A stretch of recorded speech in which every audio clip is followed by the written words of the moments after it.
Akhlak kelas 2. Mari kita membacakan basmalah bersama-sama. Bismillahirrahmanirrahim. Dalam bahasa Arab disebutnya adalah harimau.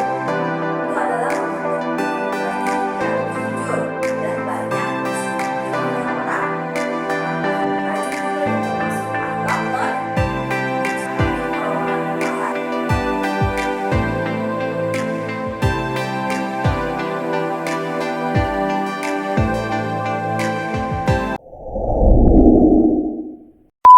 Assalamualaikum warahmatullahi wabarakatuh. Bertemu lagi dengan Ibu di pelajaran Akidah Akhlak kelas 2. Sebelum Ibu memaparkan materinya, mari kita membacakan basmalah bersama-sama. Bismillahirrahmanirrahim. Ya, kemarin kita sudah belajar tentang jujur ya di bab 3 terkait jujur, rajin dan percaya diri. Ya, kalau jujur itu artinya apa sih? Ya, jujur itu adalah salah satu termasuk perilaku akhlak terpuji. Dalam bahasa Arabnya jujur itu artinya disebut juga sidik. Ya, setelah itu juga jujur itu artinya adalah sesuai dengan kenyataan. Nanti kita tidak boleh berbohong. Jadi kalau kita jujur ya jujur apa adanya dengan sesuai kenyataan. Karena kalau bohong itu tepatnya adalah setan. Coba kalau bohong dalam bahasa Arab disebutnya adalah ada yang tahu? Sudah pernah disebutkan sama Ibu, yaitu adalah kidzib ya. Bohong itu merupakan perilaku apa? Akhlak terpuji atau akhlak tercela? Akhlak tercela berarti akhlak yang tidak baik. Apa aja sih ciri-ciri jujur itu? Anak-anak, selalu berkata sesuai dengan keadaan. Dan yang keduanya adalah tidak mau mengambil sesuatu yang bukan haknya. Keuntungan berperilaku jujur yaitu adalah membentuk pribadi yang jujur dan banyak disenangi oleh orang lain. Setelah itu, rajin. Rajin juga itu termasuk akhlak terpuji. Rajin itu artinya tidak malas. Siapa yang masih suka malas mengerjakan PR Ibu? Selalu suka tidak mengerjakan. Nah, berarti itu udah salah satu kalian termasuk bukan sikap rajin, tapi sikap yang malas. Orang yang rajin itu tidak pernah cepat putus asa, selalu semangat. Tapi kalau orang yang malas, dia selalu berputus asa dan tidak punya semangat yang tinggi. Ciri-ciri orang yang rajin adalah memanfaatkan waktu luang untuk hal-hal yang berguna dan tidak menunda pekerjaan. Keuntungan berperilaku rajin juga adalah salah satunya cepat menyelesaikan pekerjaan dan mudah mendapatkan prestasi dalam belajar. Yang ketiga yaitu yang terakhir adalah percaya diri. Percaya diri termasuk apa? Akhlak terpuji atau akhlak tercela? Ya, salah satunya adalah termasuk akhlak terpuji ya. Percaya diri itu berarti memiliki ketumbuhan hati, juga mempunyai pendirian yang kuat. Kalau kita nggak percaya diri, nggak pede, selalu malu, selalu tidak percaya diri ya. Yang mengakibatkan kalau kita tidak percaya diri adalah merasa kurang dihargai oleh lingkungan sekitar dan suka menyendiri dan cenderung bersikap egois. Ya, sekarang kita berlanjut ke bab 4, yaitu adalah adab belajar, mengaji, dan bermain. Ya, belajar juga ada tata tertibnya, ada adabnya, nggak hanya makan minum. Semuanya dalam Islam itu perilaku kita dalam sehari-hari atau kehidupan sehari-hari kita itu ada adabnya, ada peraturannya atau ada tata tertibnya. Yang pertama yaitu adalah adab belajar. Belajar itu artinya proses mencari ilmu. Siapa yang suka belajar berarti dia ingin selalu menambah ilmunya. Ya, contohnya belajar menulis dan berhitung. Siapa tuh yang belajar menulis dan berhitung? Baik di rumah dengan mama ataupun dengan gurunya di sekolah, ya. Dan di sini ada hadis riwayat Muslim. Barang siapa yang menempuh suatu jalan dalam rangka menuntut ilmu, maka Allah akan memudahkan baginya jalan menuju surga. Berarti kalau kita sering belajar atau sering mencari ilmu, berarti kita akan mendapatkan surga dari Allah, ya. Terus kalau ada belajar di sekolah itu harus seperti apa? Harus malas-malasan atau malah bermain di sekolah, ya? Kita harus memiliki niat untuk belajar, bukan untuk bermain dengan teman sebaya kita. Yang kedua adalah memberi salam kepada guru. Siapa yang suka jarang memberi salam kepada gurunya? Itu ada belajar yang baik atau tidak? Ya betul, adalah adab yang tidak baik. Kita harus memberi salam kepada semua guru yang ada di sekolah kita, ya.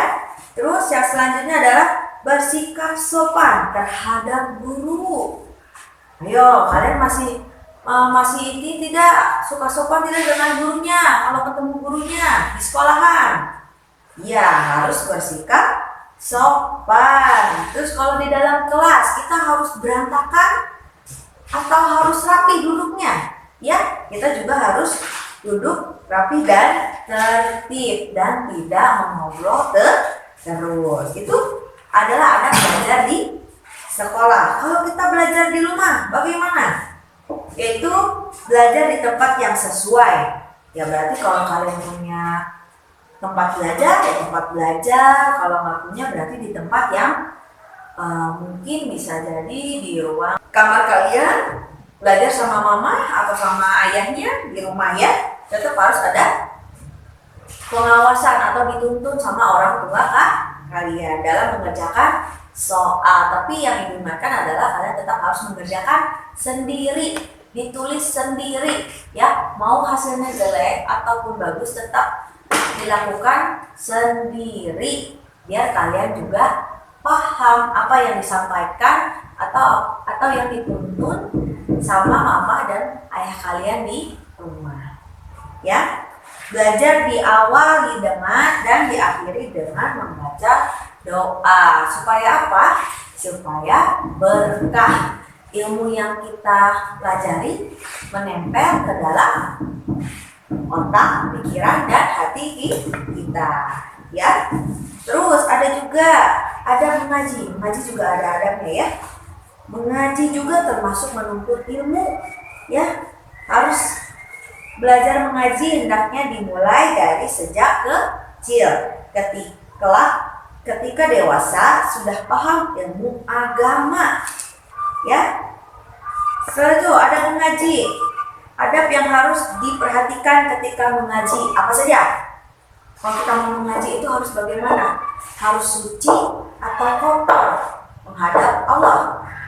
Ya, betul, harus suci dan bersih, tidak kotor dan tidak suci. Berarti kita harus suci dan bersih. Yang pertama, apa yang harus dilakukan kalau kita ingin mengaji?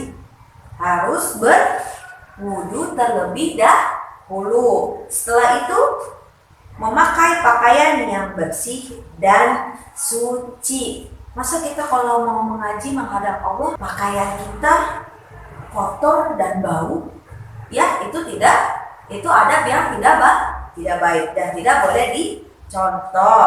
Setelah itu meminta bimbingan guru atau ustadznya dalam adab mengajinya agar kalian mengajinya lebih baik lagi. Setelah itu membaca doa sebelum mengaji dan sesudah mengajinya. Itu tetap, ya, mau belajar di sekolah, mau belajar mengaji, tetap ada adabnya. Sebelum dan sesudahnya harus membaca doa. Ya, yang terakhir adalah adab bermain, ya. Bermain itu adalah, walaupun bermain itu adalah kegiatan di luar belajar atau mengaji, tapi tetap bermain juga ada adabnya ya. Beberapa adab ketika bermain antara lain yaitu tidak melakukan permainan yang berbahaya. No, kalian kalau istirahat atau enggak kalau ibu suruh yang sudah beres mengerjakan tugas akidah akhlak yang ibu berikan, kalian kan suruh ibu istirahat tuh di dalam kelas maupun belum waktunya istirahat untuk keluar. Kalian sering kan main berantem apalagi laki-laki. Apakah itu perilaku yang baik? Ya, betul. Itu bukan perilaku yang baik, melainkan itu perilaku tidak baik. Jadi lebih baik kalian harus mendengarkan gurunya di dalam kelas. Tidak boleh bermain pukulan, tonjok-tonjokan, tenang-tenangan. Mau di dalam sekolah atau di luar sekolah pun bermainnya kalian harus yang baik ya. Setelah itu memilih tempat bermain yang aman ya. Kalian misalnya kayak sekarang nih di sekolahan kita lagi ada pembangunan. Kalian bermainnya dekat itu tuh dekat tukang-tukang yang lagi membenahi ruang gedung kita. Nah itu kalian tidak boleh khawatir ada paku atau kalian tertimpa material bangunan ya. Itu salah satu contoh bermain di lingkungan sekolah. Tapi kalau di luar sekolah kalian harus bagaimana? Kalian bermainnya di dalam rumah atau di jalanan? Baik yang mana? Lebih baik di mana? Ya, di dalam rumah. Kalau bermain di pinggir jalan, apa akibatnya? Kalian akan tertabrak atau kecelakaan, ya. Terus, apakah baik bermain di sungai juga? Tidak baik, ya, tidak boleh. Dan kalau ingin bermain dimanapun kalian berada harus meminta izin kepada orang tua agar orang tua tahu kalian bermain di mana dan tahu boleh tidak tempat itu kalian untuk jadi tempat bermain ya. Pemaparan dari ibu dalam beradab, belajar, mengaji dan bermain ya. Cukup sekian dari ibu. Wabillahi taufiq wal hidayah. Wassalamualaikum warahmatullahi wabarakatuh.